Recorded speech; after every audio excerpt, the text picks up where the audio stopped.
Heyo everybody, Haku here with my live reaction for Kubera Season 2, Episodes 31, 32, and 33, finishing out Reflection. We have Reflection parts 5, 6, and 7.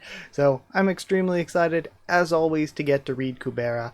I really, really, really, really love this series already, and it's so good just being able to rest, take it easy, knowing that I'm not on the weekly grind, that I don't have to just wait for another Kubera chapter, that at any week when I come back to it, I just have so much left to go. It just feels so nice loving a story so much and being like, oh, there's so much more content to get into. Like, that makes me so excited. But yeah, we're finishing off Reflection this time around, recording pretty late at night. Sorry about that. I didn't know, like I mentioned last week, I knew I was going to be busy today, so I didn't know if I was going to have to push this video back or if I'd be able to do it. But I really want to do Kubera. So I guess there's not too much to say before getting into this. I do want to thank you all for all of your support, all of your comments and everything. It really is appreciated. Even if I don't answer every single one, I feel like I get a little self-conscious about this sometimes, where people will leave me really nice, well-written, awesome, like multi-paragraph comments, and I think they're really, really good. I always read everything whenever I get a notification, and people will leave me these amazing comments, but I'm like, it feels weird to just say thank you. That seems like a just canned auto response that, like, I want to say thank you, yeah, but that just, it seems kind of phony to just say that sometimes when somebody is put so much out there. But like, so many of these comments, I'm like, wow, that was really insightful, that was really good, but I don't really have anything to add on top of it. Like, that was a just fully formed thought that I think was awesome, but I really don't have anything to add to it or to contrast to it, to, you know, say against it. It's all just good. So thank you for your comments, and I always read them, even if I don't always drop a response to every single one right away. But either way, let's actually just start reading this time around. And we can discuss as we read through. I am no stranger to that. Just last night when I did Tower of God, I didn't even do a crazy long intro or anything and ended up doing a 45-minute video just talking my way through the chapter. So, thank you for walking all the way here with me when we could have split up back there. Don't worry about it. And it could be dangerous for you to walk alone at night. I do have some things to do, but it's not that urgent. It'll be fine if I start heading back now. Okay, so this is where we left off, but we're having some of this conversation with Yuta looking on. When an opponent who's so strong that you can never... Wait, I just realized. Lise might not recognize him, but is Yuta... I didn't even put that together last week, that Yuta could actually recognize Gandharva potentially, even in his transformed state. I don't know if that's going to happen, but it is a possibility. Yuta is not an idiot. When an opponent who's so strong that you can never defeat them, I guess, is for some reason in a weaker state than you. Such opponents are the best prey for us. Oh, because this is a weakened Gandharva? No, a human in a city cannot be under such a condition. I should get a grip. If I show my true self here, it'll be the end of... And it starts to come out. I want to eat him. So what if I show my true self? What would be the problem? I don't care. I'm going to eat him up right now. And then it looks like Lise is pulling him out of it. Lise? Just the sight of her smile. Now we have Reflection Part 5. Lise hates Shuras. Because he wouldn't want her to see. And that matters enough to snap him out of it. I don't think he knows that that was Gandharva necessarily. Maybe it was just an instinct kicking in. Like a prey drive. That's strange. I'm sure that feeling just now was... Oh, and he thinks about the Chaos Shura, I'm assuming? Like the Chaos tribe of Shuras. It can't be. There's no way that horrible thing would be here. Although it's been quite long, I'm still as anxious as ever. Damn Taraka. And again, this So this is Tarka as he sees her then. Okay. What's the matter? I think there's a Shura up on that hill. What, a Shura? But we're inside the city. No, I guess I must be mistaken. Maybe it's because I made myself in the closest form to a human as I could. My senses are a bit off. Anyway, thank you for what you said today. So he's kind of self-gaslighting. You made me realize that my daughter was not saying that just because she's too nice, but because she really cares about me. I've come to realize that thanks to you, Miss Riche. Ever since I was separated from her, I've only been thinking from my point of view. But then, of course, I won't give up looking for my daughter. Yes, I didn't say that to tell you to give up on her. I just meant that you shouldn't push yourself too hard, or else your daughter will be sad because of that. Thank you. You helped me decide what I must do from now on. Rather than choosing the easy road that makes me hesitant, I should be looking for the road that makes me feel less hesitant. I wonder if this is legitimately Gantarva realizing, okay, going through with all of this crazy stuff to get to Shakuntala would upset Shakuntala. This isn't the right way to go about it. I should go about it a less bloody way, a less devious way. And if that's the case, I think this could be a really good chance for some tragedy, some character development in Gantarva realizing, okay, I don't want to do things this way. I want to do things a better way, to find a better way, but I'm still not giving up on Shakuntala, and then to have everything go to hell anyways because of everything that's going to be going on in the city. Yes, that's a good idea. I'm sure your daughter will be much happier if you do that. Why are you looking at me like that? Because you're pretty. Oh my... pretty. I'm sure you can't even see my face that well because of my hat. I wasn't talking about your face. Pretty faces are so common. I got tired of them long ago. Your father must be proud to have a daughter like you, Miss Riche. Ah, and she smiles. I should try my best to make my father proud. Yeah, this is such a good moment. He's late. He's taking too much time. Now we have Ryagara. Do you think the priestess is stronger than we expected? No matter how strong she may be, she's only a human. It doesn't make sense that the great Gantarva is struggling with killing a mere human. Ryagara, do you think you can defeat Gantarva in a one-on-one battle? I won't be able to defeat him if I fight alone. Yes, that's right. In that sense, how could he have a hard time killing just one human priestess? Gantarva's no problem at all in killing her. It's just that he's having a hard time finding the right chance. In order to fight her properly, he has to return to his true form to bring back the regeneration abilities, or the transcendental value, to its normal state.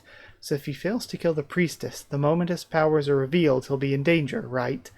Yes, once his identity is revealed, the humans will attack him together. That would be a joke to the old Gantarva, but he won't be able to stand such an attack in his present state. But even if he's waiting for his chance, isn't this taking too much time? What if Gantarva's changed his mind or something and decided not to cooperate with us? No, that can't be it. As long as he doesn't give up on Shakuntala, he has no choice but to cooperate with us. And if he was going to give up on her, he would have done it long ago. Then, why don't we try first what we can do before the closed space breaks?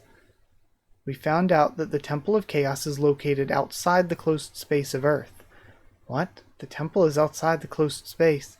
Yes, the closed space of Earth covers the whole city, and the closed space of Chaos covers a larger area, including the closed space of Earth and the surrounding forest. However, as you know, what blocks trespassing from the outside is only the closed space of Earth. The closed space of Chaos only functions to disturb attack-type transcendental skills. You mean, going into the Temple of Chaos is possible even now? Not yet. The Temple of Chaos opens only during the month of Chaos, and during the rest of the year they activate a special defense system to allow only the humans who are authorized to enter. It's just so funny thinking of just normal society being like, ah yes, this month, the month of Chaos. And even when the temple is open, it's within the range of turrets, so we cannot approach in Shura form. So we can't even use offensive transcendental skills and cannot be in Shura form when we approach the temple. Yes, that's why it's a bit risky. But if you want, Pingara and I will. It's interesting that Sagara didn't know more, that doesn't know more of this. Like, Ryagara seems to have a bit more experience, knows some things with other characters, but it just seems like Sagara would maybe have some more of this kind of information. No, I will go myself. I think her design looks way better without the pigtails, personally. Like, without the twin tails. And that's where we're ending here. Okay, really good. I think, again, it's going to be neat to see how things go. And I think that this could be something where she messes things up for Gantarva. Gantarva decides, hey, I'm not going to kill the priestess. I'm just going to go along with things and find a better way to find Shakuntala. And then everything goes awry with the other Shura showing up. And before we go on to the next chapter, let's go through the afterword this week. We have, or this chapter. I mean, I'm so used to saying this week for everything, even when I'm not caught up. Smiling Gantarva thumbnail. Even though Gantarva's weakened, he's still stronger than 4th stage Rakshasas, including Marna. Of course, this only applies when they're fighting one-on-one. If they were being attacked by a large number of enemies, the story would be different. Then human/Shura Yuta. I was going to make his Shura form partially transparent, but I drew it on the same layer as his human form. His human form hair. Lol, I'm a failure. Gandharva, that's really funny. Gandharva surrounded by women. According to the book that Teo read a few episodes ago, Gandharva's only spouse was Manaka, who is Shakuntala's mother, excluding the time at the beginning of the universe. So what about the beginning of the universe? At that time, he had no choice. They had to expand their forces and increase the number of Rakshasas, so the king, the strongest member of the clan, just couldn't sit back. But none of Gantarva's children who were born at that time are still alive, so his only daughter is Shakuntala. Again, I mentioned last week loving that explanation for the Shura tribes and how they were really populated very quickly at the beginning, and then after there was this burst of population, after that we have the Gnostica settling down a bit, and then that allows us to tell more human, close, personal, intimate stories with them as characters. And I think that if Tower of God had done a similar thing with the 10 family heads, I think that would have been a really, really, really good way to handle the family heads and the great families. Of course, it's different, and I like the idea of if the 10 families were just normal, noble families. I think that would have also been a very cool way to do things in Tower of God. Again, getting a little off topic. But it's just that the way things have been done with the 10 families in Tower of God make me look at this and think, oh, that would be such a better way to do it. And I think that this is just such a smart way of Kurigam to write this, because then Kurigam gets to explain why there are a bunch of just random Gantarva Shuras that are descended from Gantarva, but then also be able to tell an intimate story about Gantarva as a character. And then lastly, we have Ryagara shouldn't be opening her mouth when she talks. This is obviously my mistake. It doesn't really matter, so I'll just leave it. They had the mouth open as if she was speaking out loud, even though she was using Shura Speak. Okay, well, with that aside, let's go on to episode 31, or 32. We start with Lights and Teo. I don't know who she's looking for, but it must be pretty urgent. She left without even explaining anything to me. Anyway, I have to find those two first. If they went down this way, it's in the direction of my house. Looking for me? Ah, what the? How did I not notice them approaching? Was I too distracted? I was just out for some exercise. I thought I'd take a walk and patrol the city. You have dirt on your leg. Damn it, was it from when I was hiding? I must have gotten it while I was wandering around. But it's okay. Fighters generally go around looking a bit rough. Clean is better, don't you think? There's no need to be flashy. But being neat would be better. and he brushes the dirt off. Maybe I was overthinking it when I thought he was a Gnostica. I mean, if you're in the world of Kubera, that's probably a crazy thing to think, even after what you've seen. Like, you've got to be in some level of denial. But things about him are pretty suspicious. Or some things about him are pretty suspicious, but there really is no reason for a Gnostica to approach me posing as a human. He's fine with eating vegetables, his face. He's polite, nice, and thoughtful. Plus, he is my type. Nope, forget about that last one. Get a grip. You don't know exactly who he is. Plus, he even says he has a daughter. From what he said to the woman earlier, he's definitely lying about having amnesia. But why? Teo? Yes. When we first met, we were outside the city. How was that possible when you're the priestess? The closed space of chaos extends beyond the city. Even the temple's outside the city, as you know. I see. So why were you outside the city that day? I was patrolling the area. Sometimes I fight Shura or help people like you who have been hurt. Do you go out for those reasons quite often? I like how chibi Teo has been through this conversation. Well, the temple opens soon, so after taking care of those business, I will. Why do you ask? Because the next time you go, I want to go with you. I think maybe I'm giving him too much credit, but I think Gintarva has basically decided against killing Teo. Now we have Reflection Part 6. We have Lise walking along. I'm glad I decided to explore the city. I even got to help a half who was in trouble. Wait, I just realized he never told me his name. I suppose it doesn't matter, since I gave him a fake name too. He won't even recognize me once this spell is undone. He looks so relaxed. Asha catches up.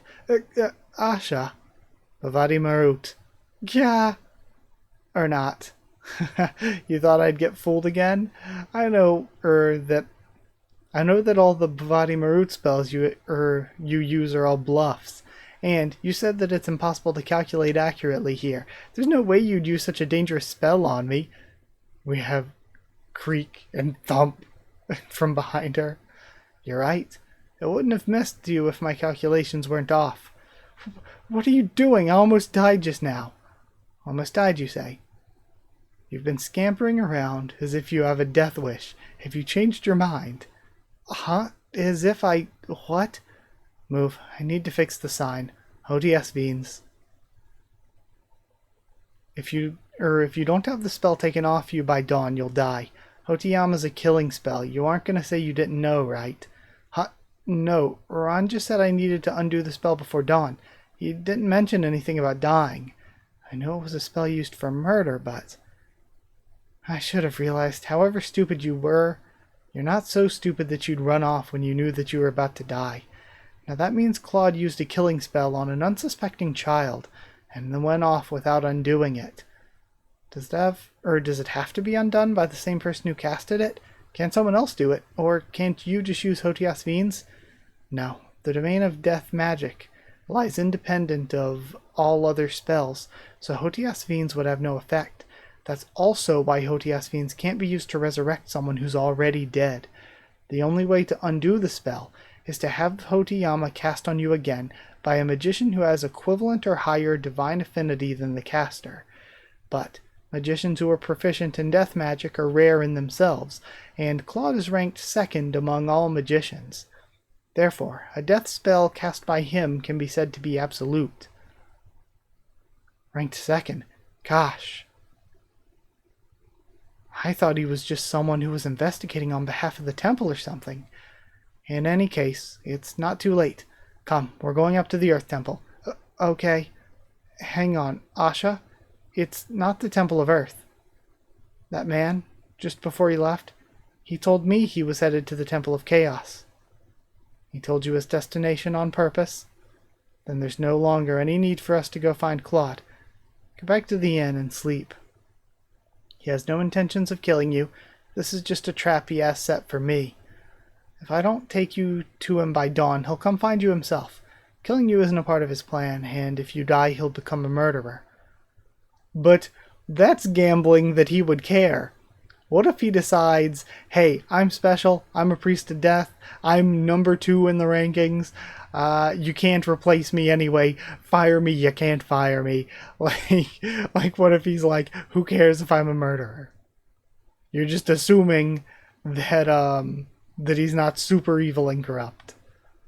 But wait, still, can't we go up to the temple just in case? What if something happened to him what if something happened to him while he's trying to come to me? I'll die, won't I? Stop your needless worrying and go to bed. I've been out all night searching the city for a disobedient child. I need some rest myself. Asha, be quiet. Asha, seriously. I'm sorry. I'm really sorry for going out without asking. I shouldn't have done it. I won't cause you trouble ever again, so forgive me just this once, please. And we see her face. I can't die yet. I haven't even started on my revenge. She's pleading to me with a face that looks exactly like yours. This just isn't fair. Okay. Gosh, I really can't wait until I'm like hundreds of chapters down the line and know more about Asha. Hooray! We're at the Temple of Chaos already. That was really quick. We jump ahead. That'll be 40 gold coins for the Bhavati Kubera, since there are 4 of you. If you pay for the return trip in advance, I'll make it 60 gold for everything. No thanks. We plan to stay at the temple for a while. Prices will go up once the temple's open to the public. It's better to secure prices now. There's no need. The man who's singing over there will be paying for the return trip. We have Ron just tagging along. Now I get it. Bhavati Kubera is a spell that lets you fly. I promised myself this when we were climbing up to the Earth Temple as well, but I'm definitely learning this one. Hyuta, what do you think? Wasn't that fun? I never knew it would be so cool to fly. What's wrong? You didn't like it? Oh, right, because, he can kind of just normally do it. Ah, that's right, you're a half, so you can't learn magic. Then I'll learn it myself and take you flying with me. And he blushes from the kubitis pressing up against his face. Please, give him some space. You're making Yuta uncomfortable. Huh? Uncomfortable? Why? Because I'm taller than usual. Then should we walk with a little distance between us? He shakes his head. See, Yuta says he's fine. Hey, Asha. You seem like you're Lisa's guardian, so let me give you a piece of advice. If Lise keeps on sticking to Yuta like that, she'll be in trouble when he progresses to the 3rd stage. I read in a book that the 3rd stage for Ashura is like puberty. There's an eruption of desire for the opposite sex. I heard that they're a lot more impulsive than humans going through puberty. It could be really dangerous. That kid's already showing signs of being a dirty old man. Then, I see. You ignore your compulsory topology books, yet had time for reading other strange books. Huh? No, it wasn't that kind of book. It was normal biology book. Hey, and then we end there. I freaking love Ron Syrafay. He's so good. Like, all of these 4 are incredible. I love Teo and Gandharva too. The characters in Kubera are so freaking good. But yeah, like this sort of main quartet that we generally have, I really, really, really, really love them. But let's go check out the afterword really quick. Okay, afterword. Chibi Teo and Gandharva thumbnail. Teo likes salty food, and Gandharva eats his vegetables. Gandharva told Marina in Season 1, grass, eat grass. He sounded like a vegetarian at that moment. He can eat meat, but as he's already mentioned, he doesn't like seafood. He doesn't eat meat unless he has to. But Gnostikas don't have to eat anything, just like the gods.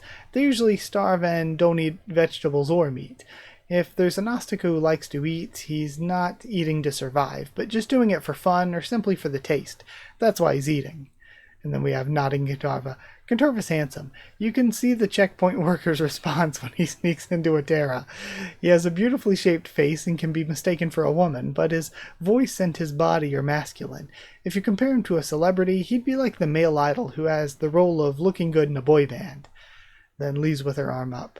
Bhavati Marut isn't a spell that can be defended from like that, but if you look closely you would notice that the spell has a delay after casting, before it creaks and cuts so it can be dodged. Okay, In the chapter The Night It Rained Fire, Clove pushes Clove out of range of the spell. I think one of those is supposed to be Cloche. However, the problem is that the target doesn't know the direction of the cut. So even if they try to avoid it, they can still get cut. Okay, makes sense. And then Yuta and grown-up Lise. Ron is suspicious of that sneaky Yuta. His evidence, is the fact that Yuta went into Lisa's room as she was sleeping to close her windows. But Ron may have seen more than that. In the words of Ron, Yuta could be a pervert, or it could be a misunderstanding. Let's find out when Yuta really reaches his third stage. Okay, really cute afterward as usual. And yeah, let's just finish off this section. Okay, let's go. Season 2, episode 33 starts at the temple. Claude, Ashirahiro came to visit you. Ah, you finally came. We see the two of them. You use such an annoying way just to call just one person out. This is convenient for me. By the way, Asha, I don't think you should be yelling at me like that if you want to save your friend.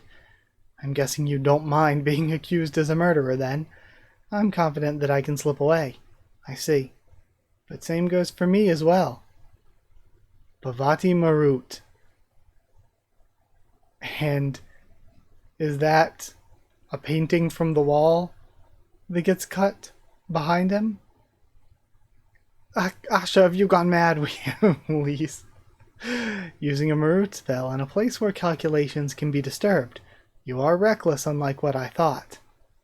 The mere disruption is not a problem for me to use this size of a Marut spell. And Asha, so the sign falling was only to scare me? And we see it over Lisa's head.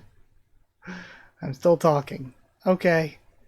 So, Claude, now that you know should know who's superior, shall we talk about my friend again? I just need to say one thing. If Lise dies because you don't release release her from the spell, you will die with her. And then Reflection Part 7. So he took the spell off of you right away? Yup. You should have shown your face at least once before you were released. I couldn't see it properly because of your hat. My face became somewhat similar to someone famous, so maybe I should have shown Ron my face and told him the truth. Then Ron would have looked at me differently. But let's keep it a secret, Lise. Your name, along with what you've gone through, because of that name. Try not to let anyone hear it, especially when I cannot be around. Okay, so we see that she is still sticking to this agreement. No, I shouldn't. If I tell him that I'm Raulise's daughter, he might start asking questions like where I used to live and so on. Then I may also need to talk about my real name and how my village was attacked because of that name. It's a shame, but I should not start talking about it. I can just laugh it off when he treats me like a little kid, but I should keep the secrets to myself, as Asha said. By the way, Yuta, you really eat endlessly. Startled. No, I didn't mean to stop you. Keep eating. Another plate of meat, please. Was it Asha when you said that someone will visit you? Well, yes it was. So, did you achieve what you wanted? No, she was way tougher than I thought. I don't know what you like about Asha, but I suggest that you don't mess with her recklessly.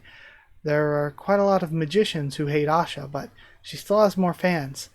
I know. My younger sister was the president of Asha's fan club when she was in university. You mean Heidi? Yes, but Heidi was in her senior year when Asha entered the university, so she couldn't do it for so long.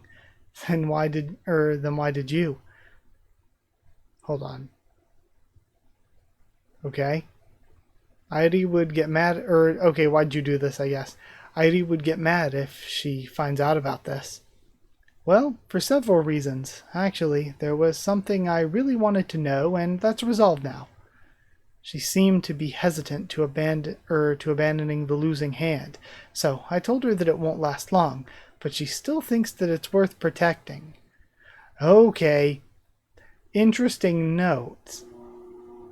Alright, I think I'm kind of getting it. Saying, like, first he does the prediction to be like, hey, you're gonna be not living for much longer, and then he puts pressure on her by going after a companion like Lee's, but now by wanting to protect and help Lee's, it's showing that Asha still, like, has some plans, is still working towards something, isn't really planning to not last long, potentially. So, are we staying here until that test of the sword or whatever begins? Yes, the temple's not officially open yet, so don't wander around. Yep, your wish is my command, Asha. Is it because she had gone through a lethal situation? She seems to behave so well today. By the way, where'd Yuta go? He said he's not feeling well. I looked for the reason and found out there were ingredients that were extracted from flowers in the meat we ate today. It rarely has any scent, and he was too hungry to notice it. Jeez. Damn, I had no idea. So I ordered more meat for him. Shall we order raw meat from outside the temple, though it'll cost more? No, we don't need to. Eating a lot of meat from ordinary animals is not as good as eating one shura anyway. And since this temple's located outside the checkpoint, Yuta can go out to hunt if he needs to. There's almost no one around here, since the temple is not open yet, so there's barely any chance he'd get caught. They still let us in, when the temple's not even open yet? Your magic ranking's pretty useful, huh? You'll soon be a AA rank when you graduate, so I don't see any reason for you to be jealous about my rank. You know, that ranking system. Do you think it has to be based on test scores? Asha, you're 5th, but you can still beat Claude, who's the 2nd, if you two fight, right? I heard from Lee's that you completely had Claude up against a wall earlier. So, I wish the ranking system were based on one's skills. You can't be a AA because of your attribute. You mean, you don't think you can beat me with your skills? You were so happy when we figured out that your test scores beat mine. Tests are just tests. I'm not saying that I'm reconsidering the results of our bet, so don't get me wrong.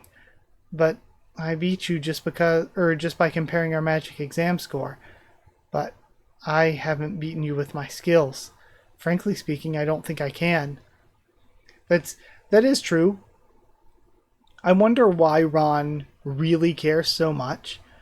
Because it is true that if it were just based on skills, Asha would be even higher, but because of her attributes, like she's kind of she has a special ranking that's not really as high as it could be were her attributes better. And then, frankly speaking, I don't think I can. He walks off. Now we see Yuta. Ah, mother, why is the Temple of Chaos so complicated? If only I could hear them, I'd be able to find them. Asha's voice. And then he runs into an empty courtyard. What is this place? A lake? I can't see the bottom. What is it for? Oh, he's not going to be able to see his own reflection, but other people could see it, right? He sees something reflected, though. He rubs his eyes and looks back. There's nothing there. It's gone. I don't know what it was, but it feels unpleasant.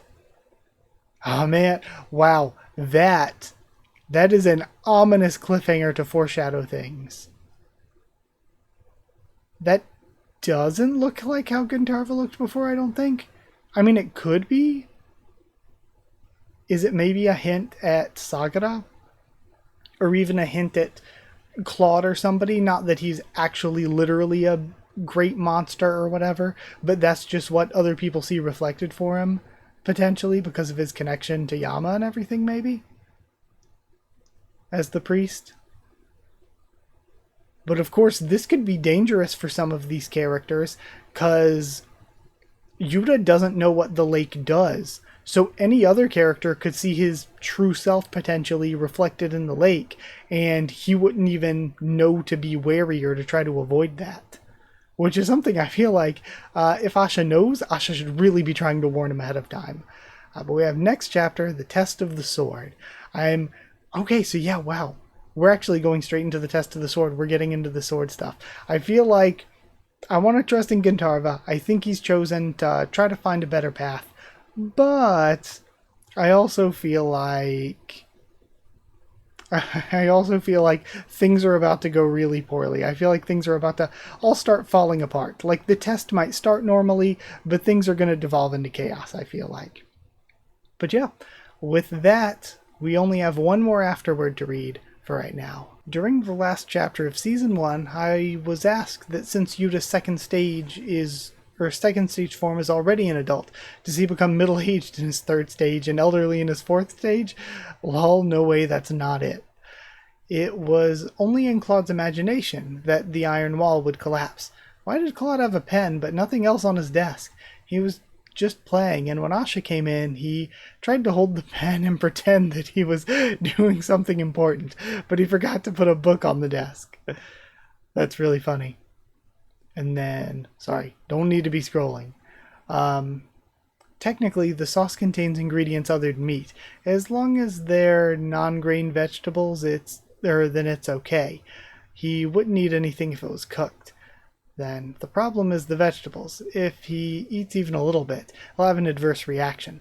Normally Yuta can smell vegetables, but if he had supernatural powers and avoid them, normally Yuta can smell vegetables as if he had a supernatural power and avoids them, so it's usually not a problem. But sometimes he makes a mistake like this when he's really hungry.